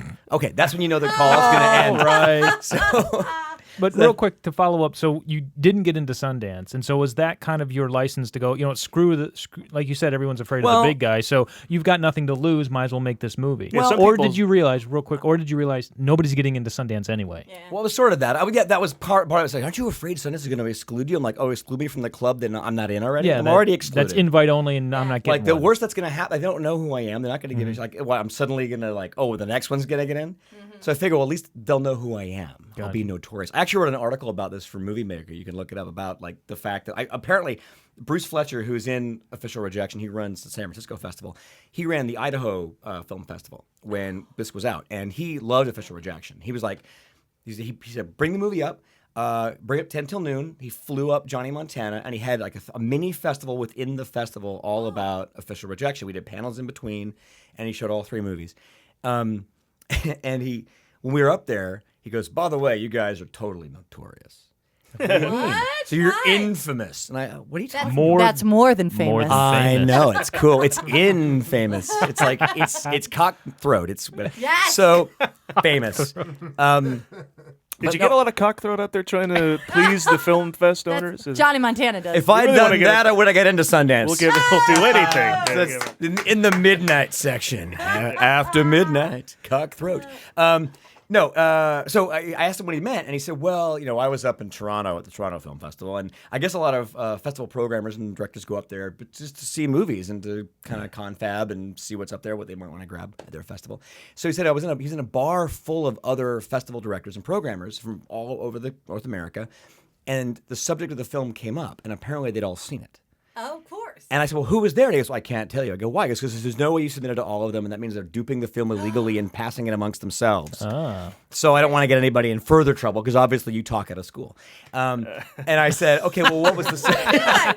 Yeah, he's like, you don't... yeah, that's the thing. Like, I'll keep my mouth shut during the festival, and after it's over, if it's shit, I'll talk about it. It's like, let's be honest. Let's get it on the table. It's like You're like the Kathy Griffin of film festivals. Well, remind me to tell you the Tribeca story. I have it written down. The Tribeca story. That's good. You're smart. Sharp. So I said, so what was the gist of the conversation at the bar? And he said, well, half of them were really offended and thought you were disgusting and hated the movie. And there's nothing offensive or disgusting about this movie. And the other half said, well, why? So they said this, they said this, they said, but it's true. That's right. And he's like, well, does it matter? Who are they to say, like, this is from the point of view of the filmmakers? The Tribeca story. Okay, Tribeca. Real quick, though, is all this why you never actually appear in the movie? I noticed I'm that in the you're... movie. Oh, yeah. Where? I know for sure. I'm about 40 pounds heavier, but I'm in the film. I'm the guy. that's true. I'm in Chicago. I remember specifically when you were talking to the Village Theater. Yeah, I'm the owners. guy. okay. And I cover my divorce. You have lost a lot of weight. I my have, good but I man. put You about look great. I put about 20 back on. Thank you. Now I know Thank who you. you're talking about. I didn't recognize At my you. first Q&A, Holy world balls. premiere of the film, Phoenix Film Festival. I'm sorry. April 2009. No, it's great. No, I lost the weight for a reason. Who's this I didn't. guy? I didn't lose the weight and go, I hope I look worse. That's the greatest congratulations Yeah. he's ever received, right? You're not Thanks. the movie, are you? Some other guy is. I lost. guy. Who's the fat guy? I lost the weight because of the throat cancer. So thanks for bringing that up. All that cock throat. How'd you get Billy Gardell in your movie anyway? No, at the first was me, dude. at the first Q&A, one of the questions was, why did you play an actor to hire you? And why and why a fat guy? Oh. Real question. Well, I honestly didn't know that was you. That was me. That was me. Well done. What's your secret? Not eating. Not eating? And exercising. That'll do it. Stop eating shit and exercise. Yeah, it's always that simple. You No should one write wants to that hear down. it, It's but a it's always that program. simple. Don't eat so fucking much. So anyway, Tell me Tribeca. about Tribeca. Yeah. So we applied to Tribeca, and I knew we wouldn't get in, but I'm like, well, whatever. So Tribeca rejected us, but they called to reject me. Oh, that's And it was nice. like 10 o'clock at night on like a Saturday night. So it was like 1 a.m. in New York. They really want to rub it in. And they said, we're calling to reject your film. I want to talk to you about it, though. I said, okay. Well, that'll cost you. And I'm thinking, I'm just like, I'm just Put gonna, it in the film. I'm just gonna listen. I'm like, this is worth $100 to submit. $100 to submit. Oh my $100 to submit. God. $100. Yeah. And I said, well, like, okay, I really like your filmmaking, but I took a lot of things I got to take to task in this movie. You're really, we do a good thing here. And I'm like, okay, some specific things you found offensive. Did De Niro himself call? Oh. And he goes, You do a good thing here. you do a good thing here. Oh, yeah, I went to Pacheco first. Oh yeah. I'm screwing up my classic I know. Italian They 70s said, accent. hey, you talking about me? You talking about me? Fisher Rejection, you talking about me? You talking about me? My film festival? You talking about me? Yeah. What? Am I a clown? Okay. Okay. Yes. They said, they cannot touch me. Oh. So was it, here comes a festival that would not take it anymore. Who would not? Here comes a festival that. So I love that bit when they replay the thing. My daughter just watched Taxi Driver. She's 2. No, she's 15. Father of the Year. Okay. We quote it all the time to each other. Anyway, so he's like, she saw it. She goes, is that where that's from? You talking to me? Is that the? I'm like, that's actually where it's from. That's an improv he did. Tribeca. So they called, and I said, well, what specific things offended you about what did you take issue with? And he said, well, like, okay, all right, okay, fine. You say that festival programmers don't watch films all the way through. And I said, well, do you? And he goes, well, no.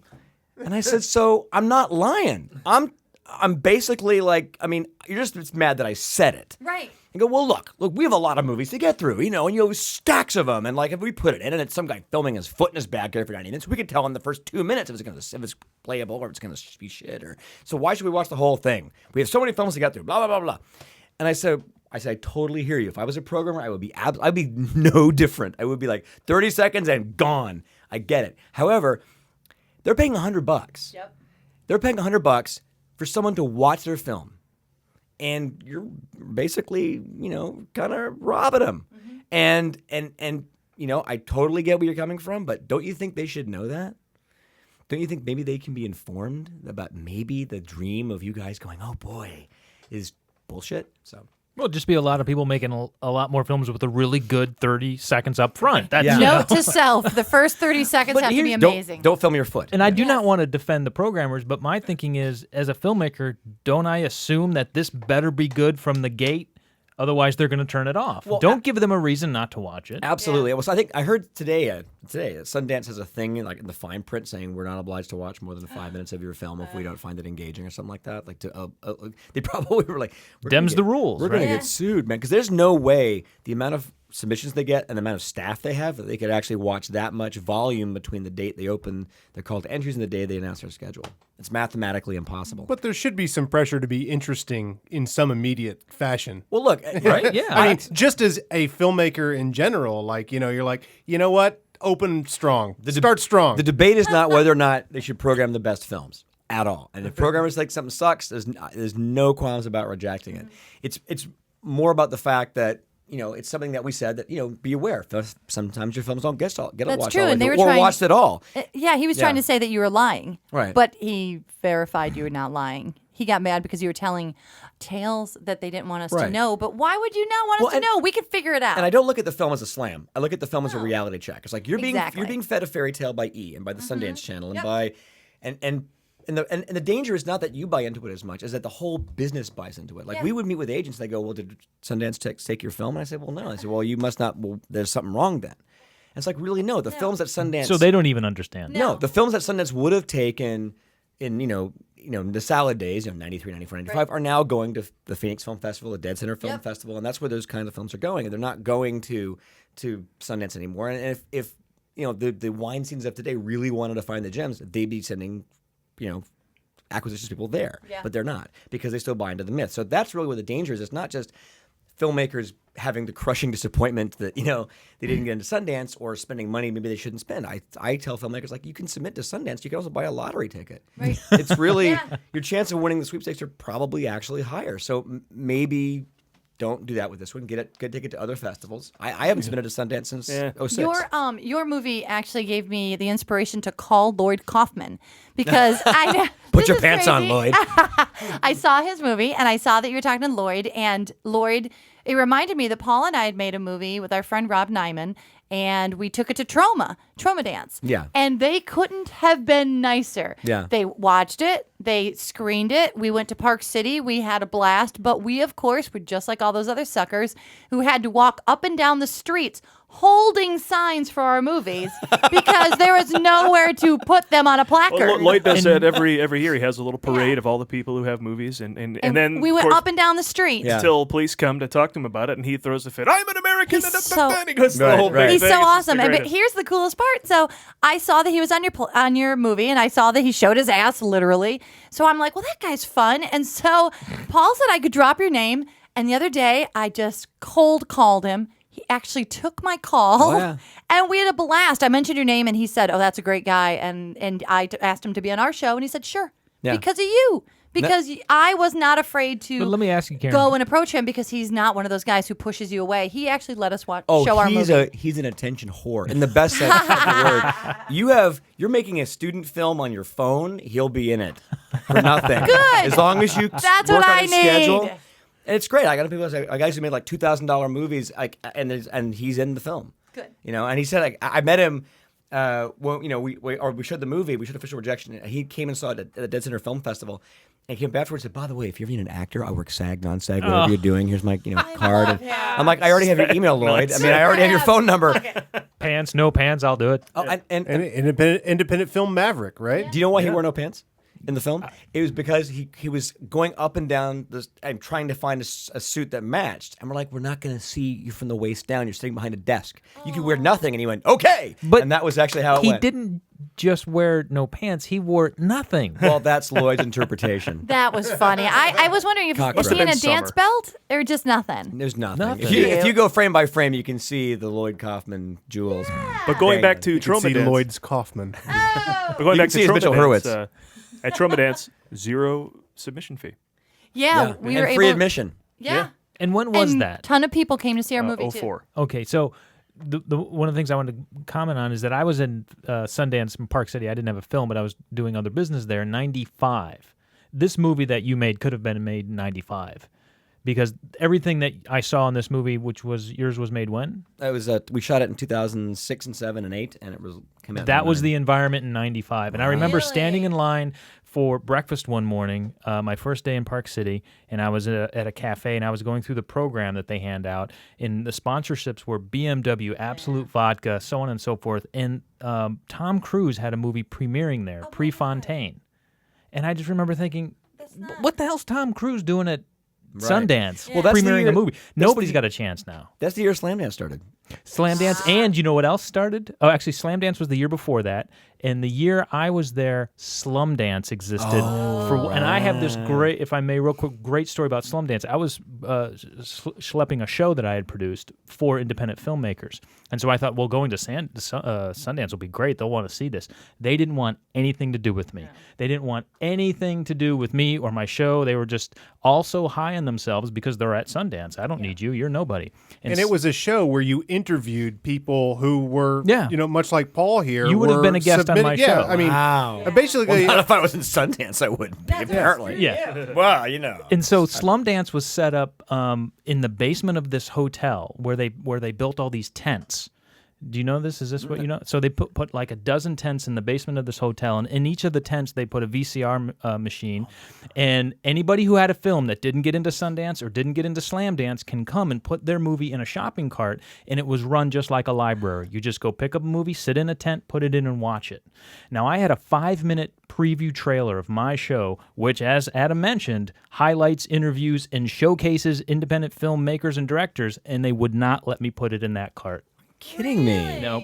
And it's the same year I saw Don's Plum, which was the DiCaprio thing. And the other really hilarious thing about my experience there is I had probably a dozen people tell me they loved my show and they've seen it. It had never aired. I had 3 The pilot world episodes. premiere. 3 pilot episodes, and That's yeah, great. yeah, That's I great. love that. It's great. I know that show. Great. No, I can't put it in the cart. No, it sounds too commercial. I said, well, can you just run it, before some screenings? Just put it up. No, can't do that. Can't do that. And this was at Slum Dance. This was Slum Dance where they had free soup. So it's a food kitchen, but they won't help you. They literally had a big tub of free soup, and you could get free soup. And I got stories for days. no but ladle. yeah. We're indie. It just a soggy mitten that you suck the soup from. Well, I saw, okay, if you get the official rejection 2-disc edition, which is available on Amazon and is an exclusive, there's a whole second disc of like 30 minutes of deleted scenes, and one of them is at the Asheville Film Festival. And when I was there, I witnessed the birth of like the Slam Dance version of Asheville. It was called the Asheville Rejects Film Festival, and they ended up calling it like Trashville because they were being sued by the Asheville Film Festival for like because the Asheville Film Festival had their artwork online. You could download it to put it on your movie or whatever you want, or your business if you were associated just to capitalize on the festival. They put it on theirs and they like defaced it, and that was their artwork. And they started getting like you're gonna get sued by the government, like because this is Asheville, the city of Asheville ran the festival. So like they had these lawyers, cease and desist. They had to rename it Trashville at the 11th hour, but they ran it in a bar near the festival. And the guys were great. Like they were so cool. And they're like, they have this $3 million budget, and we're like, I tore my car apart to turn it into a sign, and they were doing this thing out of their garage. So it's a whole witnessing this whole birth of this little festival. And What's really funny is we won the top award at the Asheville Film Festival, the film that we had 10 till noon. So we had this award. We were there being fed by all the Jennifer Tilly was there, and all the ties and Oscar suits. nominee. We're getting the big award ceremony. We won the top award. It was presented to me by the Jack Shoulder, the director of The Hidden. Oh, yes. Who teaches college. He was I directed The Hidden. Like he was like that. He was like With Michael Nouri. Oh yes, and Con McLaughlin. Yeah, and the movie the Squib guy retired on. He's like, so many more squibs than I ever fire. I'm like, I'm done. I'm going to Maui. He would act like he was like, I directed Room of the View. I got the award from him, and they're like, oh yes, and we had this little cocktail reception, and then they all went their own separate ways. And I'm just standing there in this empty room, and the catering guy goes, "Do you want the dessert cart? Like I have all these desserts and trays." It was all these little muffins, like tons of them, all these little muffins and all these little cupcakes. So we picked them up, and I took them over to the Trashville Film Festival, and I'm like, "Courtesy of the Asheville Film Festival," and it was like more than they could eat. It was great. So that was fun because we had just been shooting with them. I had to leave shooting their coverage for official rejection to go to the award ceremony, which we won, and then came back and gave them all the food from the award ceremony. That's fun. Very odd. Do you get a lot of support from other filmmakers for this movie, or my God, yes. Okay, Yeah. because I sensed a real competition amongst them at the festivals. Well, I don't know. I don't. I mean, my experience has been usually that we rise to the tide. There's some like, all this over here. And, there's some filmmakers I meet, like they have day jobs in the studios. Oh, yes, I work at Paramount Pictures. But for the most part, it's pretty much a community. Like I've never made friends faster than I do at a film festival. Like within a half an hour, When you're we like were best doing buddies. Troma, we made friends with this guy, George Willis, who's super awesome.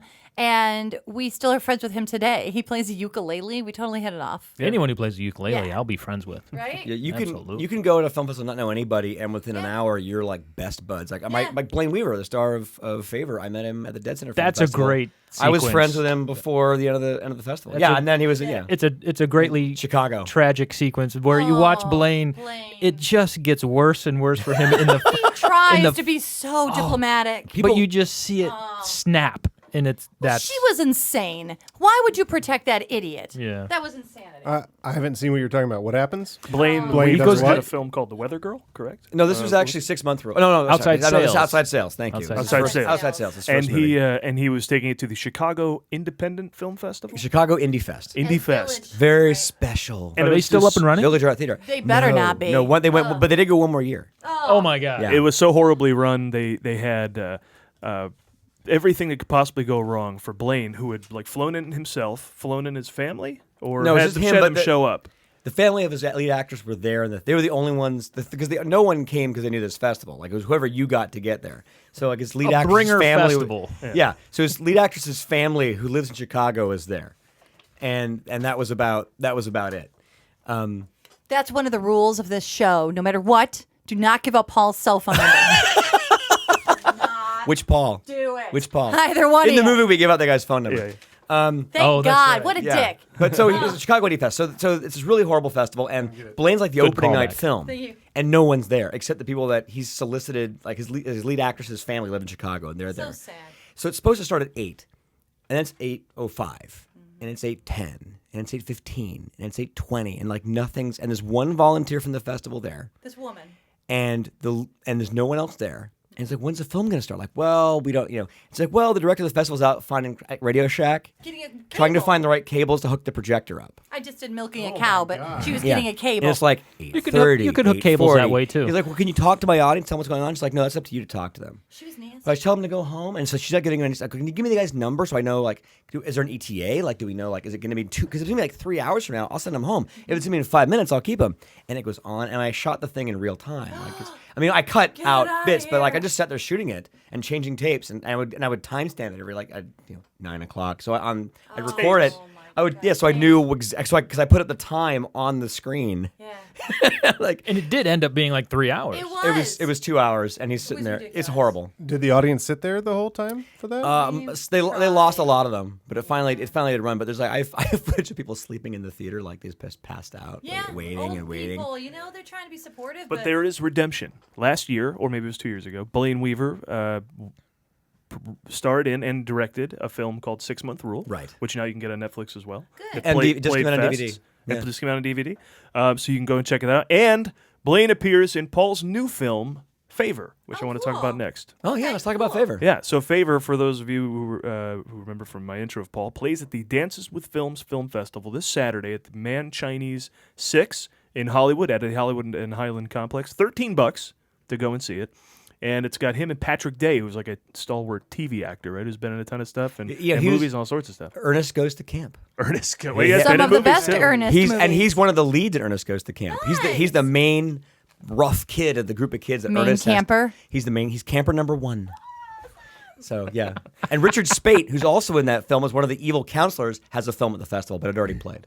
Ernest Goes to Camp is the Citizen Kane of all the Ernest movies. It really is. That's it really the is. one. It really is. He also played Huck Finn in the TV movie of Huck Finn, if you remember when we were kids. I remember the Elijah Wood one. No, this was the one with Lillian Gish and Patrick Day. Lillian Gish. There's a scene with ladies Lillian and Gish. gentlemen. Yeah. Wow. Yeah. So tell us about Favor. So Favor is it's not a documentary. It's a thriller, drama, and it's about the old adage: a friend helps you move, but a really good friend helps you move a dead body. And Paul actually, show him the shirt. Paul, you're wearing the shirt. I gave him some swag. The shirt. shirt? Show the shirt. Pretty There's awesome. that's I'll our describe it. our poster. It's gets the two characters holding a couch. It says friend, and then the same artwork below it with them holding a body instead of a couch. It says good friend. There you go. That's for the iTunes audience. So basically, one friend's got a body that needs disappearing, and he goes to his old friend, distant friend, kind of the friend outside of his current circle, kind of those friends that you've known since your grade school, and they're still around, but you have nothing in common with anymore. Except they started at the same start line. Are they strange Republicans? Because that's my friends. Some of them are. Yeah. Yes, I will. Yes. Well, Yes. I'll be honest with you. I'd move a body before a hide-a-bed up a flight of stairs. Well, it's Depends. easier, of course. In this movie, it's a girl. It's like a young woman. So she's like Yeah. maybe 98 pounds, wet. You know. You ever tried to take a pool table out of a basement? Screw that, man. Yeah, Move a fucking body. move a body. To Yeah. keep the couch. Now, I got a clip here I want to play. Is this where he describes what he needs from? Yeah, Dead so- weight, but it moves around So the corners. opening of the easier. film. Exactly. This is Blaine's pitch to Pat about moving the body. So he asks him for help late at night one night. Here we go. You know what I always liked about you growing up, Marvin? You were the guy that I could always count on to be down for anything, whatever it was. If I called and suggested it, you were game. Guilty. I love that about you, man. I love that I could count on you to be in. You, you used to say you could tell how good a friend is by whether or not they'd help you move a dead body. Yeah, that does sound like me.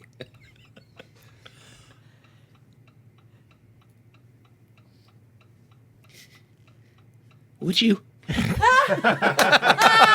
Nice pause. Great dramatic pause. Well, Well, would you? It's like that's all a trailer should be. If I saw that trailer, No, no. Hollywood Title. will take that movie and put all the Needs parts, to tell you how end- it ends, and the whole Well, deal. if you see our trailer, that's pretty much all it is. Good. That's all I it need. needs to end with "Bwah." Yeah, now play that trailer with the sound effect from Yeah. The Purge.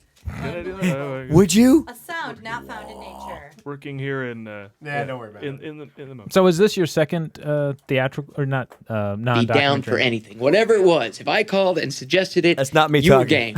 Guilty. There you see. Be in. Sorry to interrupt, Lee. You were saying? No, just, This is my third movie. the third movie I've been involved in above the line. I didn't direct 10 Till Noon. Correct. That was directed by the very wonderful Mr. Scott Correct. Storm. I wrote that. We produced yes, you it got together. that question right. Correct. You didn't. Direct Oh, it. good. Scott like sometimes gets really upset that because I You wrote it. I wrote it. He directed it. It was a collaboration by us. But it's funny because I'm a total attention hog, and he's very generous with letting me hog some attention. So sometimes people think I directed it, and he gets really upset. It's like you didn't correct them, or well, the worst was He sounds like a wife. we were doing pickups. And when we were shooting the film, and we had a new camera assistant, and I was the one to hire him. I was doing all the talking, he saw my name on the script. So we put on the slate director Paul Osborne. And the first take, he did it, and then I pulled him aside. I'm like, dude, change that before he sees it, because Scott Storm will rip your head off and shit down your neck. But he's a And lovely he'll shit guy. down my neck. He'll be like, Right. what did you do, you fucker? Nice. Yeah. Now, in a sweet Favor, guy. did you direct Favor? I did. I directed Favor, yes. My first narrative directorial feature. Awesome. And so, what is the film festival process, or how has the film festival process been for you taking this out now that you've already done a documentary? Since these people know you. About what to expect. Did you take an Alan Smithy on it? Obviously, Oh, right. Dances with Films was obviously Suckers. Phoenix, you went to Phoenix, right? Yeah, premiered at Phoenix. We did Sonoma, and now we're at Dances. Actually, we're at Dances and Dead Center simultaneously. Oh, cool. We're at. It's funny. At Dances, do you have any conflicts going on that we need to know about? Because we really want you to be at the Q&A. We insist on it. You're required to be at the Q&A. And I said, well, actually, and they run for 11 days. They've been running. This is day 7 for them. So right now. So I said, yeah. We're actually at the Dead Center Film Festival, and I've been there with 2 other movies, and so is Blaine with 2 other movies. And between we've won 4 awards there. So and we met there, so we have to go. But we're playing there Saturday, June 8th at 5 p.m. So whatever you do, anytime during your 11-day schedule, just don't schedule me for Saturday, June 8th at 5 p.m. I'm scheduled for Saturday, June 8th at 5 p.m. Of course. At both that festivals. always happens. So but it's like, but someone's pointed out to me, but they're giving you a two-city release, simultaneous, if you don't count the time difference. 5 p.m. here, 5 p.m. here, see it everywhere. Where's Dead Center? It's in the dead center of the country. So Oklahoma City. Your film is showing across the country. Halfway across the country. So Blaine is in Dead Center right now, and he'll be doing the Q&A there, and I'll be doing the Q&A with Patrick Day and a bunch of our other cast here in Los Angeles. Speaking of the cast, Jeffrey Combs is in this film. Yes. Yeah? Yes. From Reanimator? Yes. He's very... yes. Paul, I like your script. That's how he talks. He's great. He's awesome. He's like the script. I didn't know him. He somehow got wind of the movie, and his manager asked for the script, and we sent it to him. And he said, make him an offer. I said, nothing, because that's what I'm paying. Right. We did it for scales, like all the other actors. And he's like, well, is he wearing a lab coat? And no. Is he reanimating the dead? No. Well, he's a real actor. I'm like, I know. And he's tired of like doing horror stuff. So if he likes it, he'll just come down and do it. It'll be a hoot. And he was great. He was so cool. He came down and he was like, we have no trailer. He's like, I know it's a lawn chair movie. I'm like, oh, that's awesome. Lawn chair movie. Yeah. This is a lawn chair show. Our production budget was less than his rate for a movie. Like, that's how low it was. He's like, where are you shooting? I said, well, your scenes will be shot in Woodland Hills. That's just 5 minutes from my house. Perfect. I'll be there. Now I know where this guy lives. And and he moved his family vacation by 2 days to accommodate our shoot. I mean, that's really cool. A good actor will help you move their family vacation. But Right. A great actor Exactly. will help you move a body. I didn't know what to expect. Like, this guy, he's the big movie star. So I said, don't, I kind of like Ed Wood, like, Bella's coming. Don't mention Koloff. Right. I said, I watch Ed Wood before I shoot a movie. Every time I'm going to go into production, My favorite movie. I try to get as many people like, watch Ed Wood. We're going to watch Ed Wood. See, no talking. Isn't he great? It's fabulous. And we lost the motor. Just like he's alive, killing you. Roll around like he's killing you. Yeah, exactly. No one gives 2 fucks for Bella. So, so I'm like, don't mention Reanimator because he doesn't want to be a horror guy. He's here doing a serious role. So I'm on set with Blaine and we're doing a scene, and while we're on the set, Jeff arrives early, like just to hang out. And so I don't know he's there. So I come off set and there's Jeff. And I'm like, don't mention Reanimator. In my head, don't mention Reanimator. Don't mention From Beyond. Don't mention Reanimator. No Stuart Gordon. So I go up to him. I'm like, hi, Jeff. I'm Paul. And he looks at Blaine. It's the first thing he says to me. Looks at Blaine, who's wearing a bright green tie. And he goes, oh, Reanimator green. Is that for me? First thing out of his mouth.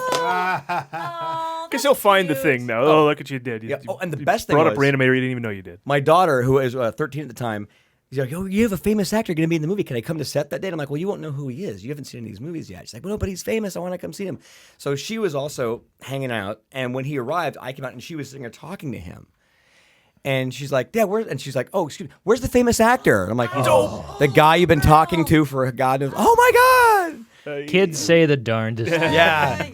We've talked about you're famous in Reanimator, okay? Reanimator. Barbara Crampton looks great naked. Reanimator, okay? Can we? But you never know who you're going to get till you ask, right? Sometimes you stop yourself sometimes when you think, I'll never get so-and-so to be in my project. Then you ask, and I think people get surprised more often than not when they finally put the word out. If you have good material, that's funny. Like, the script got a really strong response from actors. They just wanted to play those parts, and we were fortunate enough that he agreed.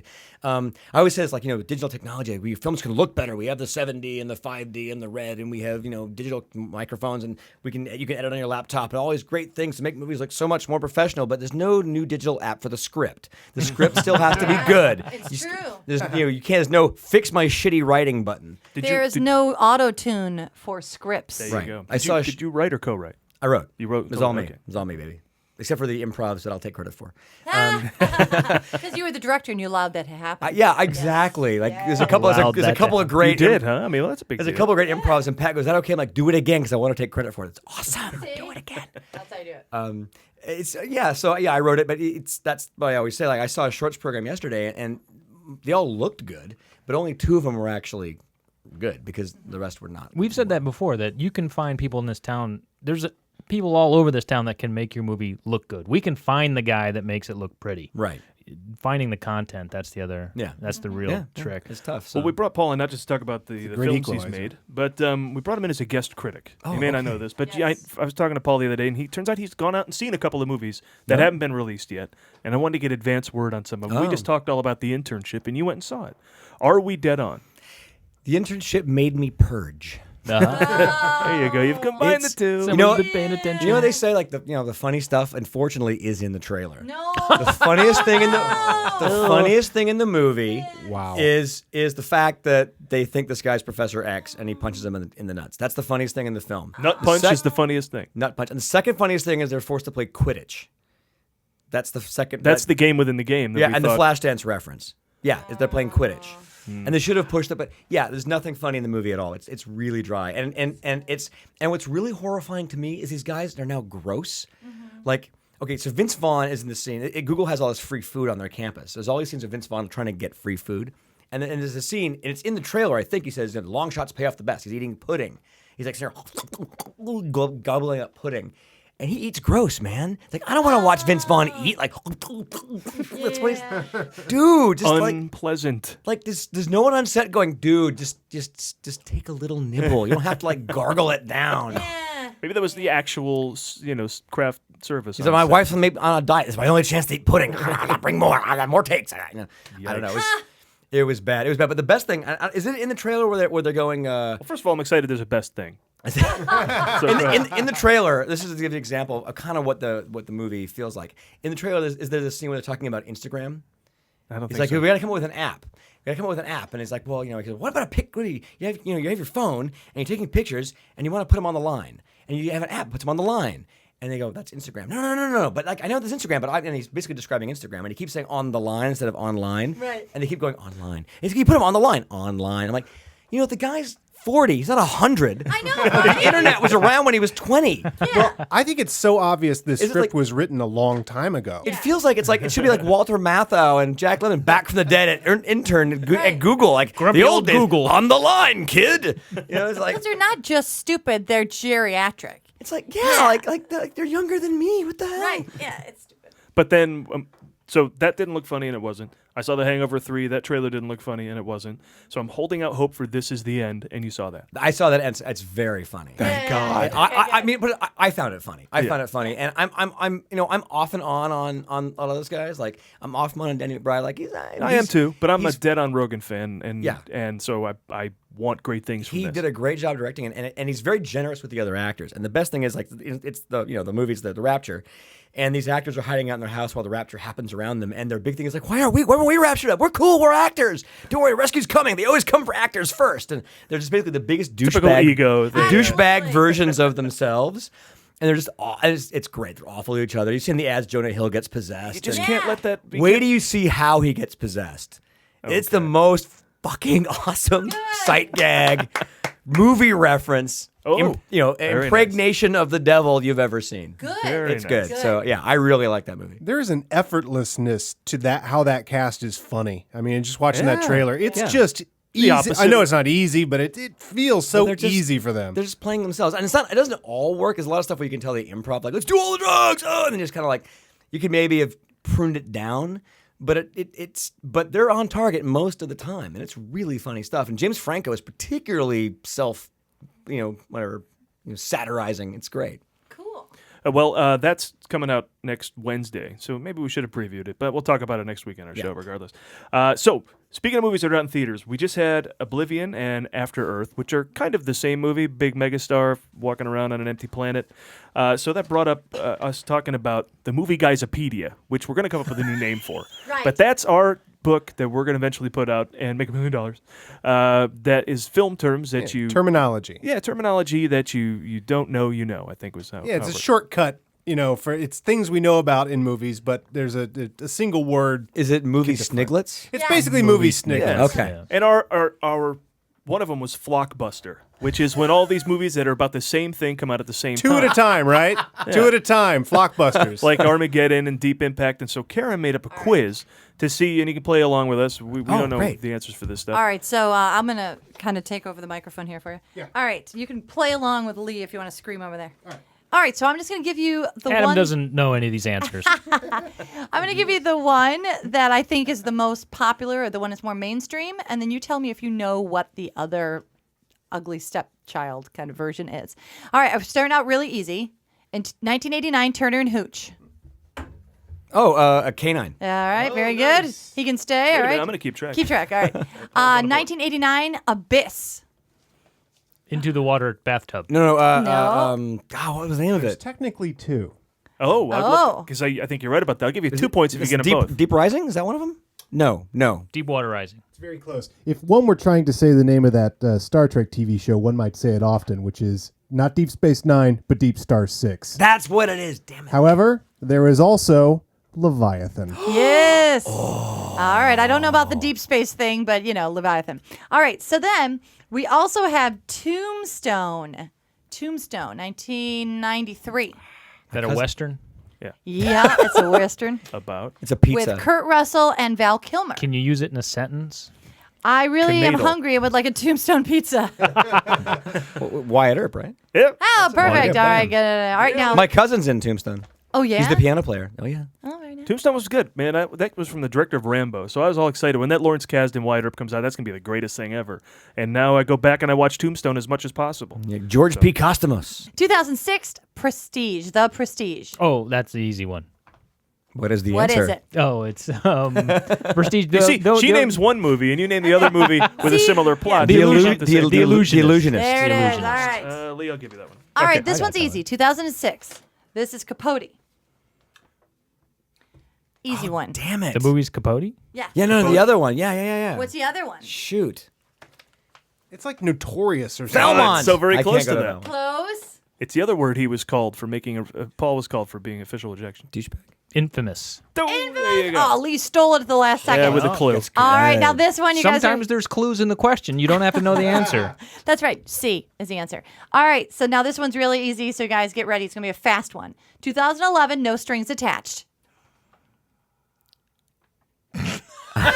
Friends with Natalie benefits. Portman has sex. Yeah. Friends with benefits. I had to go through my sexual catalog for a second there. Sexy I people bet fuck. you, if you had called it Natalie Portman has sex, more people would have gone. More people have Yes. No kidding. Yeah. All right, I'm going to skip ahead here. In 1986, Top Gun. Ooh, Iron Eagles. Nailed it. That's not really the same thing. Eagle. I'm just finding my groove, man. Keep going. Yeah, okay. It's a young Tom Cruise. Jason in the Gedrick form is of Jason no Tom Gedrick. I meant Iron Eagles And Lou too. Gossett plays Tom Skerritt. All right, how about You know, he this plays one? Kelly McGillis. Bonus points if you can name the subtitle of Iron Eagle 3. What didn't it have some funny subtitle? I'm just gonna say Valmont for everything because eventually I'm gonna be right. All right, Valmont. here we go. Valmont. In 2000, Mission to Mars. If you know it, shout it out. I I'm made not him playing. harder. Red Planet. Correct. Brain freeze. All right, and now Now, this wait a minute. one. Let me oh, just say something. This yes? is a three-way tie. Oh, shoot. Okay, 3 so for this Adam, is 3 it. for Lee, 3 for Paul. shit. So Valmont. This is it. This is it. Now, I thought you meant Ghosts of Mars also. But anyway. No. I thought you meant three-way tie. No. I'm sorry. The three-way tie amongst the contestants. okay, now this one I thought was the hardest one. Are you ready? It's 1995, Babe. Do you know the other Bacon. I do. pig I got movie? this one. Jesus. I got Dunstan checks in. Oh, so close. No, I worked in a very family-friendly video store at that time, and Gordy. Oh, That's right. Was that the same year? Was that the same year? Gordy, a little movie about a piggy. I think Dunstan checks in qualifies. Wow. Just 'cause it's an animal. Blockbuster! I want to know when Dunstan checks in came out. Somebody needs to. Hey, the same year as another monkey movie. Yeah, what was that other monkey movie? Just look that one up. Ed. All right, but I want to send Paul out with one more quiz because I helped Karen formulate some of the stuff with that last one. So I was not in competition. This one I'm in competition on. This is concerning what I had to talk with Paul again the other day, our favorite movie of all time. So this is a quiz about Raiders of the Lost Ark to see just who really is the truest fan. You guys can obviously chime in I'm too, going to step aside. But the Pauls are gonna go head to head. I ain't stepping aside. I don't like this one bit. Grab his mic then. Because the answer is not going to be Valmont. All right. Now, it's multiple choice, so I'll try to go through as fast as I can. So pay attention, Star please. of Valmont? Raiders of the Lost Ark quiz. What is Valmont like? It's Dangerous Liaisons. Yeah. Oh, gotcha. With Peter Firth, right? Yeah. Not even Colin Firth. Go. All right. First question. What does Indiana Jones steal in order to chase down the truck carrying the Ark? A car, B, a motorcycle, C, a horse, D, a camel, E, a horse. That's a hard right. question? Well, they get harder. Okay, good. 2. Everyone but Indiana Jones and Marion die when the Ark is open. How do they survive? Close their eyes. Close your eyes. All right. Fine. It gets harder. What? I should be playing. Do you get that point? I know these. What does Indiana Jones use to swing across the chasm? His charm. All right. Is there one about What? the reflection with the snakes? No. I don't know. Why can't you? That they've never digitally cleaned up, they claim. All right. What is Karen Allen doing the first time we see her character Marion? Dancing with soldiers, exploring a cave, researching in a library, eating lunch at an outdoor cafe, or taking part in a drinking contest? Taking part in a drinking contest. Now, not everyone would know that. Some people would think she was singing with people, soldiers. Yeah, people who No, haven't they wouldn't. people who haven't seen the That's movie. Temple of Doom. Well, the thing is, I've seen the movies, but I don't know which one's which. So I thought it was singing with soldiers. I'm not even going to keep score, but go ahead. Indiana Jones and It's like talking about Raiders. I don't know. Indiana Jones and Marion escape the snake pit by. Then just tell me. Going through the wall. By going through the wall on the of- statue. Yeah, the Well of the Oh, Souls. Okay. Why did the Nazis take the Ark in the first place? Because Hitler wanted it because they could put control- no army with an ark in front of it is invincible. Ah, who What's wouldn't have Belloc's got that? first name? No, he got it. You wouldn't have. You wouldn't have gotten They opened the that. book and they show What's what Belloc's first An name? ark that carries the army that carries the ark before it is invincible. And who says that? Denholm Elliott. Yeah. All right, here we go. These are not hard Marion questions. accidentally injures Indiana Jones on Kattanga's ship by hitting him with what? Mirror. Smart guys. Mirror. You wouldn't have known that. She flips the mirror, hits him in the chin, and then I they cut don't- to a Say wide something? shot of the ship. Yeah. What? Where does Marion hide during the fight in the marketplace?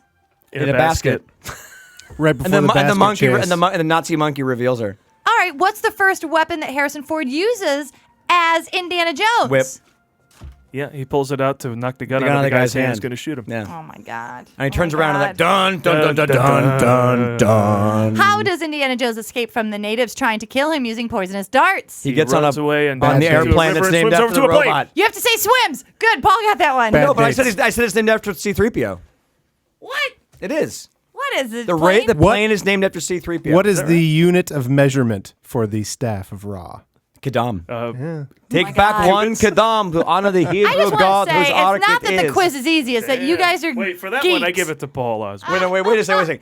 But my son, who's 11, does a great impersonation of the guy going in to put the poison on the dates. Bad dates. I wrote a script called Bad Dates, by the way, and there's an in joke there. But he does a whole he's like he doesn't sneak. He does like a cartoon. He just hops in, looks around. Who hops out? That's called bad acting. It's like they get this guy out of a Warner Brothers cartoon. What the hell? He got, like, is a patch super on his sneaky eye. guy, isn't he? Yeah. He's so super All right, sneaky. lastly, This is Yes. totally how old was Harrison Ford when Raiders of the Lost Ark was released? 38.